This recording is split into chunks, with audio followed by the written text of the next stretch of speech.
स्वागत करती हूँ मेरे YouTube channel Usha homeopathic clinic पर। फ्रेंड्स, आज हम बात करेंगे सर्वाइकल स्पॉन्डिलोलिसिस के बारे में।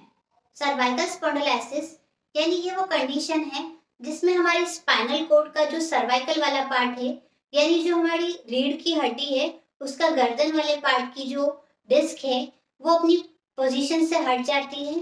साथ ही वहाँ की जो नर्व है वो कंप्रेस होने लगती है, यानी वहाँ की नसें हैं वो दबने लगती है। अब हम समझेंगे कि ये क्यों होता है। इसका एक मेन कॉज है हमारे सही पोस्चर में नहीं बैठना या खड़े रहना। हमें बैठे या खड़े रहते हैं तो हमारी नेक सीधी रहना चाहिए, पर ये नहीं हो पाता है, जिससे अगर हम लॉन्ग टाइम तक मोबाइल फोन यूज कर रहे हैं तभी हमारी नेक गलत पोस्चर में रहती है। इसी वजह से डिस्क में चेंजेस आते हैं। इसी के साथ अगर ज्यादा बड़ी साइज का पिलो यूज करने से भी ये हो सकता है, या लॉन्ग टाइम पर ऑफिस में पीसी पर काम करने के कारण, क्योंकि सेम पोस्चर में रहने की वजह से, या स्टूडेंट्स जो लॉन्ग टाइम तक पढ़ाई करते हैं सेम पोस्चर में बैठकर, नेक में इंजरी होने के कारण भी सर्वाइकल स्पॉन्डिलोलिसिस हो सकता है।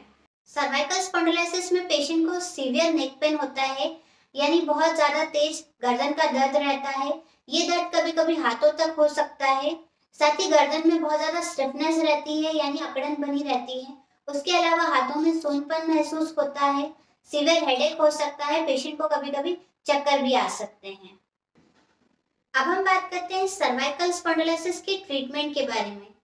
मॉडर्न मेडिसिन में सर्वाइकल स्पॉन्डिलोलिसिस के लिए पेन किलर्स दी जाती है। साथ ही कुछ क्रिटिकल केसेस में सर्जरी सजेस्ट की जाती है। लेकिन मैं अपने क्लिनिकल एक्सपीरियंस से बताना चाहूंगी कि होम्योपैथिक ट्रीटमेंट के द्वारा आप सर्वाइकल स्पॉन्डिलोलिसिस को पूरी तरह से ठीक कर सकते हैं। होम्योपैथिक मेडिसिन के द्वारा आपके नेचुरल बॉडी रिस्पॉन्स को बढ़ाया जाता है।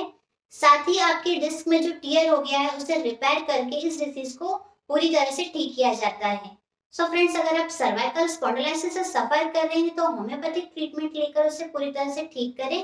आज के लिए इतना ही। Thank you and take care.